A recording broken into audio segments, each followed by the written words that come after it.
दयामयी माँ परम प्रभु शिरोबिंदु दिव्य जननी एवं परम प्रभुंकर दिव्य चरण कमल मोर कृतज्ञता भरा प्रणाम। उपस्थित समस्त मातृ सन्तान मान प्रणाम जनाऊँगी एवं समस्त हृदय माँ दिव्य उपस्थिति को कृतज्ञता ज्ञापन करुच्ची। हम माने आज जुलाई मासर शेष दिन रही आसंता काली ठारू एक स्वतंत्र मास जो मासटी गोटे महत्वपूर्ण गोटे गुरुत्वपूर्ण भूमिका निर्वाह करे जगतर अग्रगति पाई। जो मासटी एक पवित्र मास जो स्वतंत्र मासरे परम प्रभु शिरोबिंदंकर पृथ्वी पृष्ठ रे धरा अवतरण घटी पृथ्वी पृष्ठ को से अवतरण करथिले एवं जहाँ को माँ कहते जे यही जन्मटी हूँ शाश्वतंकर जन्म शाश्वतंकर धरा अवतरण निजे परम पृथ्वी को एक स्वतंत्र स्तर को नवा पाई पृथ्वी को दिव्य पृथ्वी रे परिणत करने पाई निजे शाश्वत भगवान मानव शरीर ग्रहण करते। पवित्र अगस्ट मासर काली प्रथम दिन आमे यही स्वतंत्र समय रे भिन्न एक स्वतंत्र कार्यक्रम रे भाग नवार सौभाग्य और सुजोग पाइबा से ग्रेट डिस्कवरी धारावाहिक आलोचना आसंता काली ठारू गोटे मास बंद रहिबो। ग्रेट डिस्कवरी आलोचना बंद रहिबो एक कथाटी ठीक अच्छी किंतु आमे आलोचना करिथिबा जो आत्मनिरीक्षण आत्म समीक्षा एटा बंद हो जावा माने आम मानकर साधना भी बंद हो जावा सहित समान। गत किछि दिन पूर्व आमे ए विषय भी आलोचना करथिले आम मानकर आत्म समीक्षाटी सेल्फ ऑब्जर्वेशन आत्मनिरीक्षण एटा स्वाभाविक भाव में जमती निश्वास प्रश्वास आम मान जमती खाइबा पीवा इत्यादि आम मान स्वाभाविक जीवन क्रिया से परी सेल्फ ऑब्जर्वेशन भी समान स्तर से आमे ए सेल्फ ऑब्जर्वेशन तो बंद करवा नहीं कौन कौन आमे मास जाक करवा आज पूर्व आमे किछि आलोचना करछे आज से विषय वस्तु की आमे आलोचना करवा एवं एई मासरे आलोचना तो रहिबो नहीं जो आप भाई माने सेल्फ ऑब्जर्वेशन को अभ्यास करेंगे और निजर अनुभव गुड़िक निज डायरी लिखिए से माने आवश्यक पड़े अन्य मान को उत्साहित करने ग्रुप रे मध्य निजर निजर लेखा को पोस्ट करें। जदि कौन परिस्थिति रे किछि भी गोटे द्वंद्व आसुची किछि भी गोटे संदेह आसुची किछि जिज्ञासा आसुची आपण माने ताकू ग्रुप रे मध्य लिखिकी पोस्ट करि परिबे। आमे चेष्टा करिवु जे से उत्तर गुड़िक ग्रुप रे पोस्ट करिया पई आवश्यक पड़ले वॉइस रेकॉर्ड हो किंबा लिखित आकार रे हो चेष्टा करा जिवो ताकू लिखि दवा पई। किछि किछि अपभय मानकू आगु को आसी कार्य करिया पड़िबो जो अपभय माने ए विषय वस्तु को बुझी पारुछंती जो मानक पई ए ऑब्जर्वेशन टी सहज हे गलानी से माने अन्य मानकू प्रेरणा दवा पई निजे निजर ऑब्जर्वेशन जदि आवश्यक पड़े ग्रुप रे लिखंतु जेपरि कि सेही लेखा को पढ़ी कि अन्य अपभय माने मध्य से कथाटी को अभ्यास करने पाई प्रेरणा पाइबे ता सहित तांका पाखरे जदि किछि अबुझा रहि जाइथिबो ताहा से लेखा पढ़ी कि से बुझी जिवे। एई धाराटी को हम एई अगस्त मास रे पालन करिवा तापरे पुनी एई मास परे हमनकर धारावाहिक आलोचना पुनर्बार आरंभ हो। सेल्फ ऑब्जर्वेशन रो जो कथा गुडी को आमे ए मास रे अभ्यास करिवा आमे हमर मन प्राण शरीर को ऑब्जर्व करिवा। मन को ऑब्जर्व करिया हेले आपन को आपनकर चिंता को अनुभव करिया पड़ियो चिंता को ऑब्जर्व करिया पड़ियो। हमर प्राण को जतबे आमे ऑब्जर्व करिया पे चाहिबा ताले आमे हमर भावना को टिके निरीक्षण करिवा हमर भावना को आमे देखिबा। शरीर को ऑब्जर्व करिया पे हेले शरीर मांसपेशी स्तर मांसपेशी अवस्था विभिन्न अंग मानकर अवस्था आमर हृदस्पंदन एवं निश्वास प्रश्वास गति आपको हमको ऑब्जर्व करिया पड़िबो।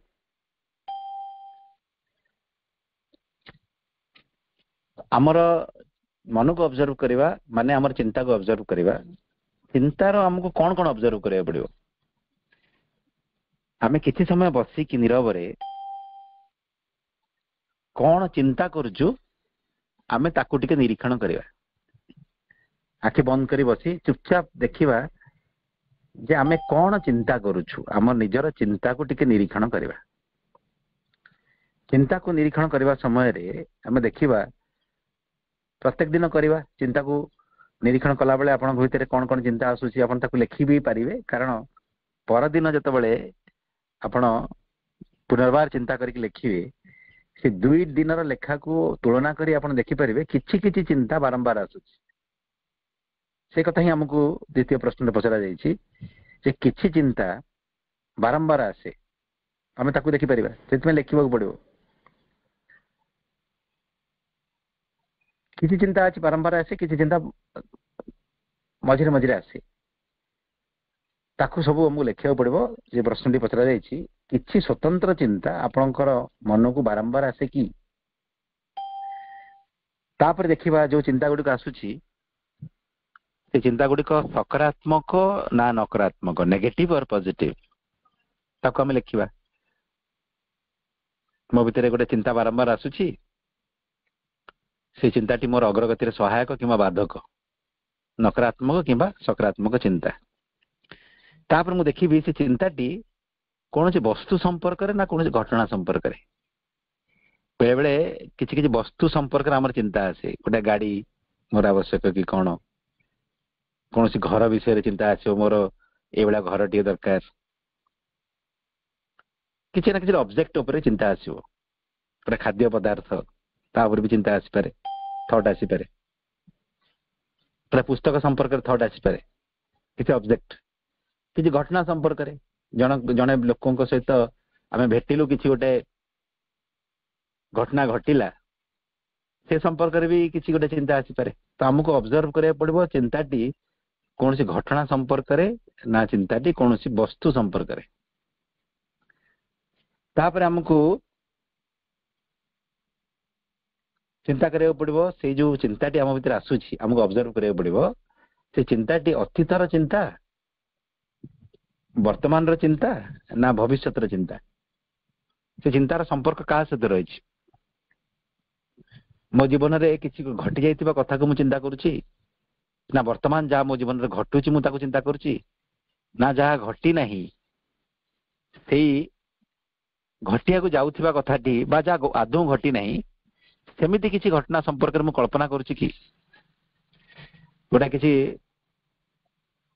भविष्य मध्य को कल्पना माध्यम प्रवेश कर जाउछि कि ताको मु दिके देखिबी। तापर चिंता सहित मु आलोचना करे कि ए कथाटी आमे पूर्व भी आलोचना करछे मो भितर चिंता आसिला मु से चिंता सहित आलोचना भी करे ए कथा आपण ऑब्जर्व कले जानि परिबे। जदि आपण आलोचना करूछन चिंता सहित बा चिंता सहित किछि समय आपण कटौछंती सेटाको आपण लिखिबे एवं सेही चिंताटी आपनक भितर किछि भावना को सृष्टि करूछि कि चिंताटी आसिला माने आपनक भितरे किछि ना किछि भावना आसुछि कि उदाहरण स्वरूप विरक्ति भाव आसुछि कि खुशी आसुछि कि क्रोध आसुछि कि ईर्ष्या आसुछि कि ना गोटे सदिच्छा आसुछि से चिंता सहित आपनक भितरे को भावनाटा आसुछि ताको आपण ऑब्जर्व करिवे। भावना माने कोन विरक्ति भाव गोटे भावना खुशी गोटे भावना ईर्ष्या गोटे भावना कृतज्ञता गोटे भावना सदिच्छा गोटे भावना स्नेह गोटे भावना ये सब भावना आम देखा को चिंता सहित को भावना जागृत होउछि आम ताकू टिके ऑब्जर्व करवा।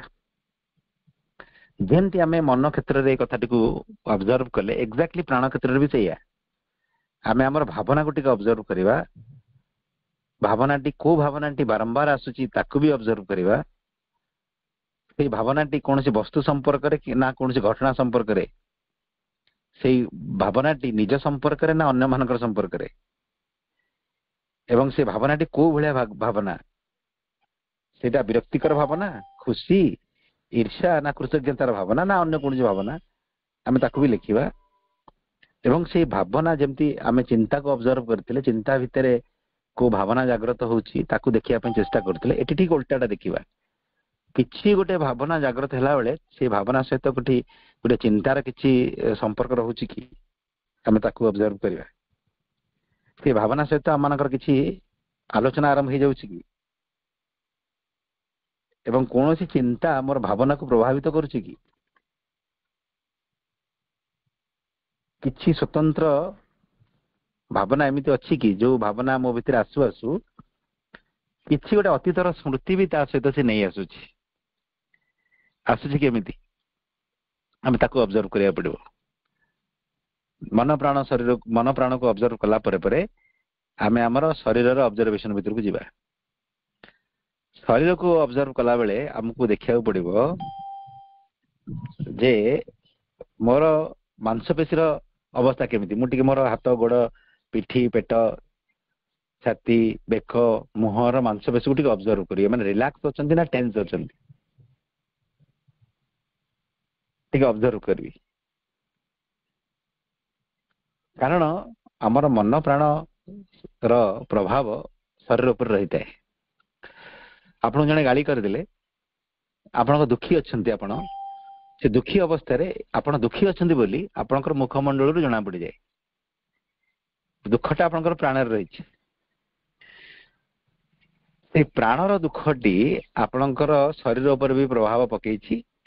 ଆପଣଙ୍କର ମୁଖମଣ୍ଡଳରେ ଥିବା ମାଂସପେଶୀର ଅବସ୍ଥାକୁ ସେ ପରିବର୍ତ୍ତନ କରିଦେଇଛି ଏବଂ ସେ ମାଂସପେଶୀର ସ୍ଥିତି ପରିବର୍ତ୍ତନ ହେଇଯାଇଥିବାରୁ, ତାର ଆକାର, ଆୟତନ ଇତ୍ୟାଦି ପରିବର୍ତ୍ତନ ହେଇଯାଇଥିବାରୁ ଆପଣଙ୍କର ଫେସିଆଲ ଆପିୟରାନ୍ସେସ୍ ବା ମୁଖମଣ୍ଡଳ ଦୃଶ୍ୟଟି ମଧ୍ୟ ପରିବର୍ତ୍ତନ ହେଇଯାଇଛି। ସେଥିପାଇଁ ଜଣଙ୍କର ମୁହଁକୁ ଦେଖିକି ଜାଣି ହେଇଯିବ, ଫେସିଆଲ ଆପିୟରାନ୍ସରୁ ଜାଣି ହେଇଯିବ ସେ ବ୍ୟକ୍ତିଟି ଖୁସି ଅଛି, ଦୁଃଖୀ ଅଛି, ବିରକ୍ତି ଭାବ ତା ଭିତରେ ଅଛି କି କଣ ଜାଣି ହେଇଯିବ। କାରଣ ପ୍ରାଣର ଭାବନାଟିକୁ ମୁଖମଣ୍ଡଳ ପ୍ରକାଶ କରେ। କାରଣ ପ୍ରାଣର ଭାବନା କିଛି ମାତ୍ରାରେ ଆମର ଶରୀରର ମାଂସପେଶୀକୁ ପ୍ରଭାବିତ କରେ। ଆମେ ଦେଖିବା ସେ କଣ ଅଛି, ମନ ପ୍ରାଣର କିଛି ବି ଚିନ୍ତା କି ଭାବନା ଆମର ମାଂସପେଶୀ ଇତ୍ୟାଦିକୁ ପ୍ରଭାବିତ କରୁଛି କି, କିପରି ପ୍ରଭାବିତ କରୁଛି। ଆମେ ଆମର ମସଲକୁ ଅବଜର୍ଭ କରିବା, ରିଲାକ୍ସ ଅଛି ନା ଟିକେ ଢିଲା ଅଛି। ସବୁ ମସଲକୁ ଆପଣ ଅବଜର୍ଭ କରିବେ, କାନ୍ଧଠୁ ଆରମ୍ଭ କରି ବେକ ପର୍ଯ୍ୟନ୍ତ, ପିଠିଠୁ ଆରମ୍ଭ କରିକି ପେଟ ପର୍ଯ୍ୟନ୍ତ, ଲୋୟର ବ୍ୟାକ୍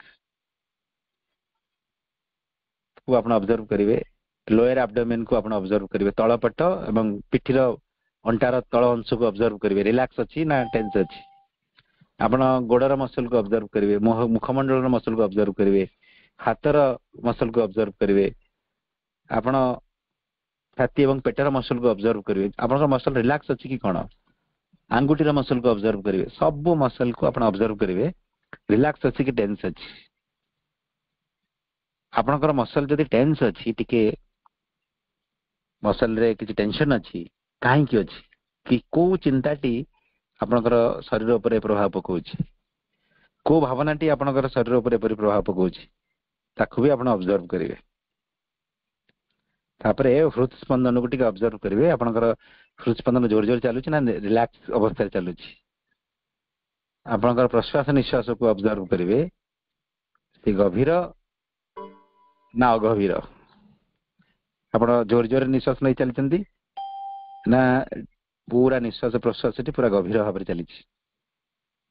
ଆମେ ସମସ୍ତେ ଅବଜର୍ଭ କଲେ ବୁଝିପାରିବା, ଯଦି ଆମେ ରିଲାକ୍ସ ମୁଡରେ ଅଛୁ, ଭଲ ଅବସ୍ଥାରେ ଅଛୁ, ଆମର ମାନସିକ ସ୍ଥିତି, ପ୍ରାଣିକ ସ୍ଥିତି ଭଲ ଅବସ୍ଥାରେ ଅଛି, ଆପଣଙ୍କର ନିଶ୍ୱାସ ପ୍ରଶ୍ୱାସ ବହୁତ ଧୀର ବେଗରେ ଚାଲୁଥିବ।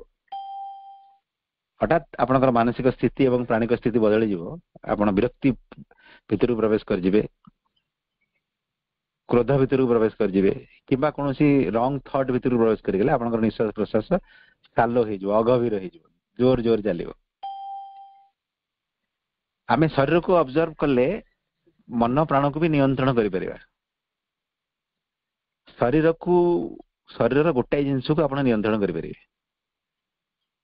ସେଇଟା ହଉଛି ଆପଣଙ୍କର ବ୍ରିଦିଂ। ଆପଣ ହାର୍ଟବିଟ୍ କୁ ନିୟନ୍ତ୍ରଣ କରିପାରିବେନି, ଆପଣଙ୍କର ନିଜର ସାମର୍ଥ୍ୟରେ ସେଟା ନାହିଁ। ଆପଣ ମସଲକୁ ରିଲାକ୍ସ କରିଦେଇ ପାରିବେ, ଟିକେ ଢିଲା ହେଇକି ଶୋଇ ପଡିଲେ ରିଲାକ୍ସ ହେଇଯିବ, ସେଇଟା ପାଇଁ ବି କିଛି ସମୟ ଲାଗିବ। किंतु जो कथाटी को आपण आर्ट विल सांगे सांगे करि परिबे सेटा होची आपनकर निश्वास प्रश्वास गति को जदि किसी मानसिक स्थिति प्राणिक स्थिति भलो नहीं आपण सांगे सांगे निश्वास प्रश्वास गति को गभीर करने पे चेष्टा करेंगे धीरे धीरे धीरे धीरे प्रश्वास नेबे धीरे धीरे धीरे धीरे निश्वास छाड़े प्राथमिक अवस्था 4-5 सेकेंड रु आरंभ करेंगे 8 सेकेंड पर्यंत नेबे 8 सेकेंड प्रश्वास नेले 8 सेकेंड छाड़िले तो धीरे धीरे आप देखिए निश्वास प्रश्वास गति जिते अगभीर रु गभीर हवा आरंभ कला जिते द्रुत रु धीर हवा आरंभ कला धीरे धीरे आपणकर मानसिक स्थिति प्राणिक स्थिति भी बदल जीवो एवं किछि समय परे मानसिक एवं प्राणिक स्थितिर कारण रु मन प्राणर प्रभाव रे शरीर जो मसल मांसपेशी रे किछि जदि किछि प्रभाव पड़िथिला से टिके टेंशन भीतर प्रवेश कर जाइथिला सी धीरे धीरे रिलैक्स हो जीवो तापर आपण स्वाभाविक अवस्था को आपण आसी परिबे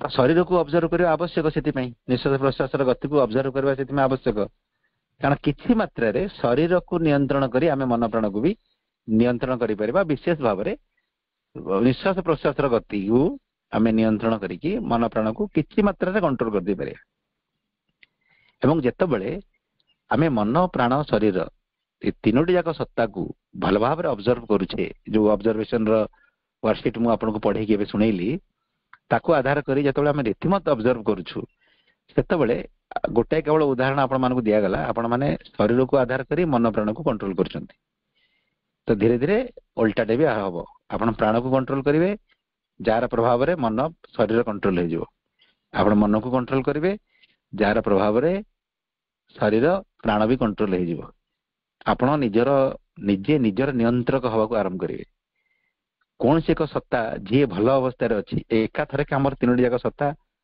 रॉन्ग स्टेट भीतर को बा गोटे खराब अवस्था भीतर को प्रवेश करती नहीं कहीं ना कहीं गोटे भल अवस्था रे थिबे जो सत्ताटी भल अवस्था रे थिबो सेही सत्ता को आधार करी आमे अन्य सत्ता मान को कंट्रोल कर देबा तांको भल अवस्था आनी परिबा एमिति कुआ जाई पारे 3 जण सांग अछंती 3 जण सांग भीतर 2 जण रागी छंती अन्य जणे भल अवस्था रे अछि से परिस्थिति को नियंत्रण करिया पई अन्य 2 जण को बुझे सुझे काम कर दो सेही बळे अवस्था रे आमे जतबेले मन प्राण शरीर को ऑब्जर्व करी करी करी ऑब्जर्वेशन टी आम मानक सहज हो जिवो आमे जतबेले भिन्न भिन्न भाव रे तीनोटी जाक सत्ता को भिन्न भिन्न भाव रे ऑब्जर्व करि परथुबा निजर चेतना को शिफ्ट करिवार अभ्यास आम भीतर हो जिवो प्राण रु शरीर को मन को केमती चेतनार स्थान परिवर्तन करिवार जतबेले आम मानकर अभ्यास हो जिवो आमे संगे संगे जी भल अवस्था रे अछि आमे सेही स्थिति को जाईकी अन्य दुईटी को नियंत्रण कर देबा आपण देखो जतबेले आपण शरीर रे पेन जोर होछि आमे शरीर रो पेन ऊपर फोकस करछु बोली पेन बढ़ी बढ़ी जाउछि सेतबेले शरीर रो पेन बा शरीर रो जंत्रणाटी प्राण एवं मन को प्रभावित करुछि शरीर भीतर जंत्रणा अछि तो प्राण भीतर खराब भावना आसीबो आपनकर भीतर गोटे दुख भाव आसीबो शरीर प्रभाव रे धीरे धीरे मन को सी प्रभावित करिवो आपन भीतर से मंद चिंता आसीबो जेमती आपन छाती पेन हैला आपन मन रे चिंता आसीबो मोर हार्ट अटैक हे जिवो कि प्राण रे दुख भाव आसी जिवो जदी मु चली जाय कोन हबो मो संसार केमदि रहइबो एटा हुए ऑटोमेटिक हुए किंतु से जो पेन बा जो हमर छाती रे किछि जंत्रणा होउची से छाती रा जंत्रणा सहित मन एवं प्राणर वास्तव रे किछि संपर्क नाही मन प्राण किपरि ए नेगेटिव जिंस भीतर प्रवेश करि गेले कारण किछि मात्रा रे शरीर प्रभाव मन प्राण ऊपर रही आमे जतबेले भिन्न भिन्न भाव रे मन प्राण शरीर को अलग अलग भाव रे ऑब्जर्व करिवा धीरे धीरे आम मानकर नियंत्रण ए तीन सत्ता ऊपर आसी जिवो यदि शरीर पेन होची we can shift our consciousness to vital or to mind शरीर भीतर यदि जंत्रणा अछि आमे चाहिले हमर कॉन्शियसनेस को प्राण किबा मन को शिफ्ट कर दे परिबा एवं प्राण मन को आपण जतबेले कॉन्शियसनेस को शिफ्ट करेबे शरीर रो पेन चली जिवो रहइबोनी यदि आपण भीतर किछि रॉन्ग फीलिंग आसुछि तो wrong feeling wrong thought create करे एवं रॉन्ग फीलिंग शरीर रे भी किछि मात्रा रे शरीर अवस्था को भी प्रभावित करे जतबेले आमे एई मन प्राण शरीर को ऑब्जर्व करी करी सबु सत्ता मन को भिन्न भिन्न भाव रे बुझिबा ଶିଖିଯିବା, ଭିନ୍ନ ଭିନ୍ନ ଭାବରେ ସବୁ ସତ୍ତା ମାନଙ୍କୁ ଚିହ୍ନିବା ଶିଖିଯିବା, ସେତେବେଳେ ଆମର ସତ୍ତା ମାନଙ୍କ ଉପରେ ଭିନ୍ନ ଭିନ୍ନ ଭାବରେ ନିୟନ୍ତ୍ରଣ ଆସିଯିବ। ଆମେ ସାଙ୍ଗେ ସାଙ୍ଗେ ରଙ୍ଗ ଫିଲିଂ ଯଦି ଆମ ଭିତରେ ଆସୁଛି, ପ୍ରାଣର ଅବସ୍ଥାରେ ଆମେ ଅଛୁ, ଆମେ ଚାହିଁଲେ ଆମର କନସିୟସନେସ କୁ ଆମେ ମାଇଣ୍ଡ କୁ ସିଫ୍ଟ କରିଦେଇ ପାରିବା, ମନକୁ ସିଫ୍ଟ କରିଦେଇ ପାରିବା। ଏଇ ଧୀରେ ଧୀରେ ଆମ ମାନଙ୍କ ଭିତରେ କନସିୟସନେସ କୁ ବା ଚେତନାର ସ୍ଥାନ ପରିବର୍ତ୍ତନ ଆମକୁ ଆସିଯିବ ସେଲ୍ଫ ଅବଜରଭେସନ ମାଧ୍ୟମରେ। ସେତେବେଳେ ଆପଣ ଚାହିଁଲେ ବହୁତ କିଛି କରିପାରିବେ, ଗୋଟାଏ ସତ୍ତାକୁ ଆଧାର କରି ଅନ୍ୟ ଦୁଇଟିକୁ ନିୟନ୍ତ୍ରଣ କରିପାରିବେ। ସେଥିରେ ଏ କଥାଟି ବହୁତ ଆବଶ୍ୟକ। ସେଲ୍ଫ ଅବଜରଭେସନ, ବିଭିନ୍ନ ସତ୍ତାକୁ ଭିନ୍ନ ଭିନ୍ନ ଭାବରେ ନିରୀକ୍ଷଣ କରିବା ବହୁତ ଆବଶ୍ୟକ।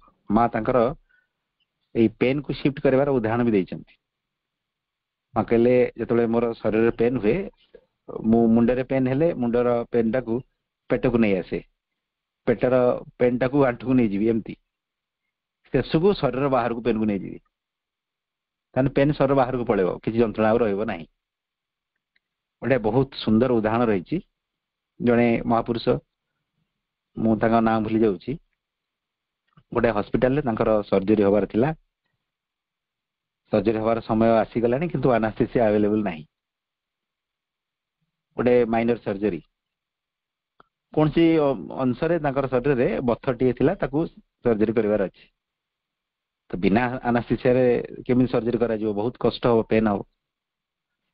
ତ ସେଇ ବ୍ୟକ୍ତି ଜଣକ କହିଲେ ଯେ ଆନାସ୍ଥେସିଆ ଦେବାର କିଛି ଆବଶ୍ୟକତା ନାହିଁ, ଆପଣ ଗୋଟେ କାମ କରନ୍ତୁ, ମତେ କିଛି ମ୍ୟାଥମେଟିକାଲ ପଜଲ ଦେଇ ଦିଅନ୍ତୁ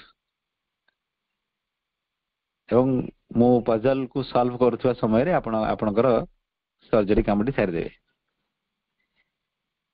ସେ ସେୟା କଲେ। ଏଇଟା କେମିତି ସମ୍ଭବ ହେଲା? ଯେତେବେଳେ ମ୍ୟାଥମେଟିକାଲ ପଜଲ ଗୁଡିକୁ ସେ ସଲ୍ଭ କରୁଥିଲେ, ସେତେବେଳେ ତାଙ୍କର ଚେତନାକୁ ସେ ମନ ପାଖକୁ ନେଇ ଯାଇଥିଲେ, କମ୍ପ୍ଲିଟଲି ଶରୀରରୁ ସେ ୱିଡ୍ର କରିକି କନସିୟସନେସ କୁ ମାଇଣ୍ଡ ଲେଭେଲକୁ ନେଇ ଯାଇଥିଲେ। ଶରୀର ଯନ୍ତ୍ରଣା ଅନୁଭବ କରିପାରିଲା ନାହିଁ। ତ ଏଇଟା ପସିବଲ, ଏଇଟା ଜଣେ ଜଣେ କରିଦେଇ ପାରୁଛନ୍ତି ଏବେ, କିନ୍ତୁ ସମସ୍ତଙ୍କ ପାଖରେ ଏହାର ସମ୍ଭାବନା ରହିଛି। ଆମେ ଚାହିଁଲେ କନସିୟସନେସ ର ସିଫ୍ଟିଂ ସ୍କିଲ୍ ବା ଚେତନାର ସ୍ଥାନ ପରିବର୍ତ୍ତନର କଳାଟିକୁ ଆମେ ଶିଖିପାରିବା ଥ୍ରୁ ସେଲ୍ଫ ଅବଜରଭେସନ। ଆମେ ନିଜକୁ ଯେତେବେଳେ ଅବଜର୍ଭ କରୁଛୁ, ନିଜକୁ ଭିନ୍ନ ଭିନ୍ନ ଭାବରେ ଆମେ ଅବଜର୍ଭ କରୁନୁ। ନିଜର ଚିନ୍ତା, ଭାବନା, ଶରୀରର ପ୍ରତ୍ୟେକ ସ୍ଥିତିକୁ ଆମେ ଅବଜରଭେସନ କରୁନାହୁଁ। ଆମେ ଏକାଥରକେ ମୁଁ ମାନେ ମୁଁ ଗୋଳିଆ ମିଶା ଭାବରେ ମୁଁଟାକୁ ହିଁ ବୁଝୁଛି।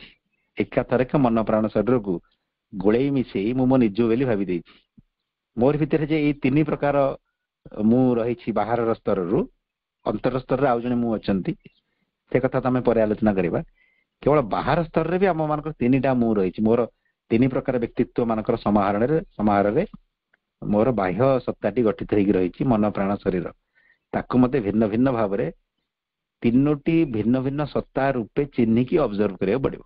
ଏବଂ ସାଧନା କ୍ଷେତ୍ରରୁ ନିଜର ନିୟନ୍ତ୍ରଣ ଦୃଷ୍ଟିରୁ ଏଇ କଥାଟି ବହୁତ ବହୁତ ବହୁତ ଆବଶ୍ୟକ। ଆମେ ଏଇ ମାସଟା ଏଇ ସୁଯୋଗଟି ଗ୍ରହଣ କରିବା, ଏଠୁ କ୍ଲାସ ବନ୍ଦ ରହିବ। ଆପଣମାନେ ଏଇ ୱାର୍କସିଟ୍ କୁ ଆଧାର କରି ସେଲ୍ଫ ଅବଜରଭେସନ ର କାମଟିକୁ ଆଗେଇ ଚାଲନ୍ତୁ।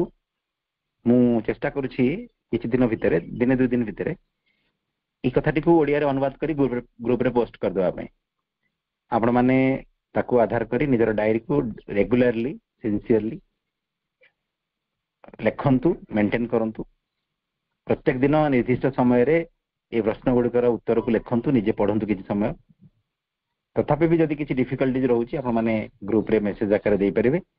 ଆମେ ସେ ମେସେଜକୁ ଆଧାର କରି ମୁଁ ଚେଷ୍ଟା କରି ମୋ ତରଫରୁ ଉତ୍ତରଟି ରଖିବା ପାଇଁ, ଏବଂ ଅନ୍ୟ ଅପଭାଇମାନେ ଯୋଉମାନେ ବୁଝିଗଲେ କଥାଟିକୁ, ସେମାନଙ୍କୁ ମୋର ଅନୁରୋଧ, ଆପଣମାନେ ପ୍ରତ୍ୟହ ଚେଷ୍ଟା କରନ୍ତୁ ଗ୍ରୁପରେ ଆପଣମାନଙ୍କର ନିଜ ନିଜର ଅବଜରଭେସନର ରିଟିନ୍ ଅବଜରଭେସନର ଗୋଟେ ପ୍ରକାର ଡକୁମେଣ୍ଟ ଯାହା ଆପଣ କରିଥିବେ ତାକୁ ପୋଷ୍ଟ କରିବା ପାଇଁ। ଯଦି ପ୍ରତ୍ୟହ ନ ହେଉଛି, ଅଲ୍ଟରନେଟ୍ ଡେରେ କିମ୍ବା 2 ଦିନରେ ଥରେ ଆଟଲିଷ୍ଟ ପୋଷ୍ଟ କଲେ ଯୋଉମାନେ ପଢିବେ ସେମାନେ ଯାହା ବୁଝି ନାହାନ୍ତି ବୁଝିଯିବେ, ଏବଂ ତାଙ୍କୁ ମଧ୍ୟ ସେ ପ୍ରଶ୍ନର ଉତ୍ତର ଗୁଡ଼ିକୁ ଲେଖିବା ପାଇଁ ସହଜ ହେବ। ମୋ ତରଫରୁ ଆଲୋଚନାଟିକୁ ଏଠି ରଖୁଛି। ଆପଣମାନଙ୍କର ଯଦି କିଛି ଜିଜ୍ଞାସା ବା କିଛି ପ୍ରଶ୍ନ ରହିଛି, ସେ ଆପଣମାନେ ପଚାରି ପାରନ୍ତି। ଆଉ କିଛି ସମୟ ଆମେ ସେ ପ୍ରଶ୍ନକୁ ଆଧାର କରି ଆଲୋଚନାକୁ ଆଗକୁ ନେଇପାରିବା। ଯେ ଆପଣ ସେଇ ସମୟରେ କିପରି ଚେତନାକୁ ସିଫ୍ଟ କରିପାରିବେ, ଏଇଟା ଆମ ସମସ୍ତଙ୍କୁ ବି ଏଇ ସ୍କିଲଟିକୁ ଜାଣିବା ଦରକାର। आम भितर से सामर्थ्य किपरि आसीबो से कथाटा आमको समस्त को शिखा पड़ो। मु आपन कहबी जे गोटे टेनिस बॉल अच्छी रेड टेनिस बॉल आ गोटे येलो कलर टेनिस बॉल अच्छी गोटे ग्रीन कलर टेनिस बॉल अच्छी। से टेनिस बॉल भितर गोटे बैग भितर अच्छी आपन कहबी आपण जेकोसी गोटे कलर टेनिस बॉल मत दिंतु अति सहज आपन से टेनिस बॉल टी को आपन दे दे। मु कहबी येलो कलर टेनिस बॉल दिंतु आपन ताको सहज आनी दे दे। कहबी नहीं ग्रीन कलर टा दिंतु आपन दे दे किछि सेकंड आपन मात्र लागियो। रेड कलर टेनिस बॉल टी दिंतु आपन दे दे। अच्छा आ गोटे समान परीक्षा आम करवा। मु कौन कली लेंबू लुण चीनी पानी को मिसई देली गोटे सुंदर लेमन जूस हो गला ताको गोटे ग्लास भितर पूरी रखी मु संगे संगे आपन कहबी अपा चीनी टा बाहर कर दियंतु आपन बाहर करि परिबे नै। लुण बाहर कर दियंतु आपन बाहर करि परिबेनी। किंबा मु चीनी की कौन करी पूरा ग्राइंडिंग करी पूरा पाउडर फॉर्म को नहीं आसबी लुण को भी समान पाउडर फॉर्म तो लुण अच्छी ऑलरेडी आम ताकू दिटा गोली दबा दुईटा जिनस रखीदेली मु आपन कभी लुणटा बाहर कर दियंतु आपन बाहर कर दे परिबे नहीं कारण सेटा गोटे होमोजेनियस मिक्सचर रे परिणत हो जाई। गोटे मिक्सचर भितर गोटे होमोजेनियस मिक्सचर भितर गोटे समजातीय मिश्रण भितर आपन गोटे गोटे द्रव्य को आपन बाहर करि परिबे कारण से पूरा कंप्लीटली एका भलिया लागुची। लेंबू पानी माने लेंबू पानी ता धेरे चीनी लुण इत्यादि सेमानकर अस्तित्व गोटे प्रकार हरै दैछन्ती मिक्स हे मिक्सचर हे जाइछन्ती। आमे माने जे पर्यंत से मिक्सचर हे कि थिबा तो आमर शरीर मन प्राण तो गोटे मिक्सचर हे अछन्ती। मु आपन कहबी आपन कॉन्शियसनेस को स्तर भितर शिफ्ट करंतु कहा को शिफ्ट करिवो ऑलरेडी तो मिसिक अछन्ती ना। जेन मु कहबी लेंबू पानी रे आपन लेंबू पानी भितर थिबा लुण को आपन टच करंतु आपन करि परिबेनी कारण लेंबू पानी भितर थिबा लुण को टच करिया को आपन आंगुठी बुडे माने चीनी लेंबू पानी सब को टच करिया बाध्य हेबे कारण इट इज ए मिक्सचर कौन सी गोटे द्रव्यर सेपरेट आइडेंटिटी ना। मु टेनिस बॉल उदाहरण देली तीनटा टेनिस बॉल अच्छी मु आपन तीनटा भितर गोटे कलर टेनिस बॉल को टच करिया कहबी आपन एक्जेक्टली सेही टेनिस बॉल को टच करिवे कारण से तीनटा जाक सेपरेट सेपरेट भिन्न भिन्न हेकी अच्छी मिक्सचर हेकी नाही सेतमे आपन सहज रे गोटे को बाहर करिले। आमे भाबंतु हमर शरीर डी हो जोटे रेड टेनिस बॉल हमर प्राण डी होची गोटे ग्रीन टेनिस बॉल हमर मनटी हो गोटे ब्लू टेनिस बॉल सपोज आमे ताकु सिना अलगा अलगा करी कि सेमती टेनिस बॉल भला सेपरेट करितिले जाहु चाहबा ताकु टच करि परिबा। आमे जे मिक्सचर करी रखिथिबा निजर कॉन्शियसनेस को ताले संभव न हो। तो एई जगह रे मनर कॉन्शियसनेस को प्राणर कॉन्शियसनेस को शरीर को किंबा शरीर कॉन्शियसनेस को मन को शिफ्ट जो कॉन्शियसनेस को शिफ्ट करेवा आई लोकेशन को चेंज करेवार कला सेति बेले आम भितर संभव हम जिते आम आम निजक 3 सप्ताह को भिन्न भिन्न भाव में चिन्हवा शिखिजा से वर्कशीट गुड़िक दिखाई। तो जिते आम ऑब्जर्वेशन माध्यम मन प्राण शरीर को भिन्न भिन्न भाव में चिन्हवाई सक्षम हो स्किल टी इजी आपन जेमी चाहिए सेमती कर दे पारे जेमी चाहिए आपन मन गोड़ बिंधुची ना आपन जाई गोटे भल इंटरेस्टिंग बही पढ़ंतु सांगे सांगे गोड़ बिंधा को गोटे भूली जाए। आपण गोटे जमती मन खराब अच्छी मन रंग थॉट्स आसुची ना आप गोटे संगीत आसर मध्य प्रवेश कर जिवे गोटे भल म्यूजिक शुणिबे प्राणर स्तर को शिफ्ट कर जाई गोटे राइट वाइटल कॉन्शियसनेस को प्रवेश कर जिवे रंग थॉट पड़ेबो।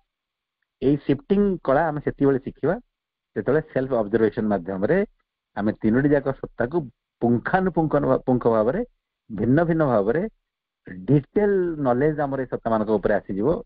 आमे जेतबेले एक्जेक्टली जानि परथिबा जे मु विकास बसिकी किसी आलोचना करुची से विकास टी किए फिजिकल विकास वाइटल और मेंटल विकास किए सी जो एक्जाक्टली मुझे जानवर गोटे अवस्था को आसी से कॉन्शियसनेस शिफ्टिंग बा आई लोकेशन शिफ्टिंग टा अति इजी हो आपन जेबे चाहिए शरीर पेंट को बाहर को नहीं जाए केबे एटा इजी आ मु मध्य किसी मात्रा रे बहुत दिन पूर्व अवश्य अभ्यास करथिले एवं मां कृपारू किसी सफलता भी मिलुथिला ଯେତେବେଳେ ଦାନ୍ତ ବିନ୍ଧେ ସେତେବେଳେ ଦାନ୍ତ ବିନ୍ଧିବା ସମୟରେ ମୁଁ କଣ କରେ, କୌଣସି ନା କୌଣସି ସାଧକଙ୍କର ଟକ୍ ଲଗେଇ ଦେଇ ଶୁଣେ। ଦାନ୍ତ ତା ବାଟରେ ବିନ୍ଧୁଥାଉ, ମୁଁ ଆଡେ ଟକ୍ ଶୁଣିବି। ଏକ୍ଜାକ୍ଟଲି ସେଇଟା କିଛି ସମୟ ପରେ ଦାନ୍ତ ବିନ୍ଧାଟେ ଭୁଲି ହେଇଯାଏ।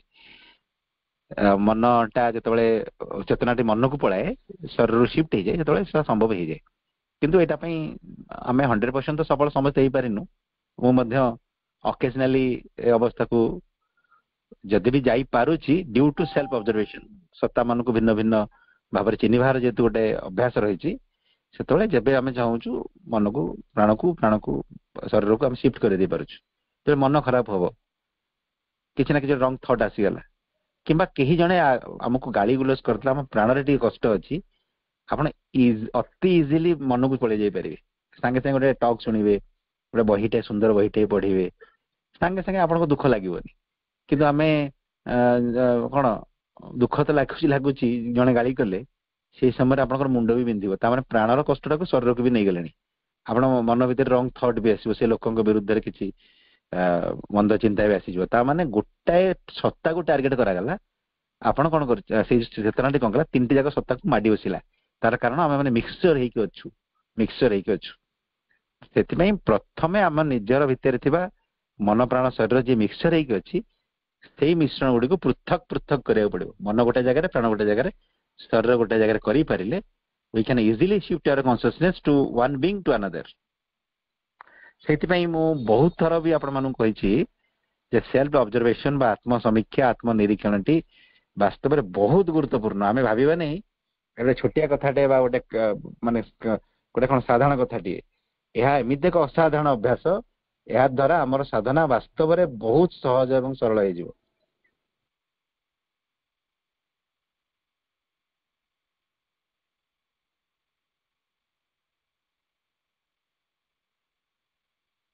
ଆଜ୍ଞା ଭାଇ, ବହୁତ ବହୁତ ଧନ୍ୟବାଦ।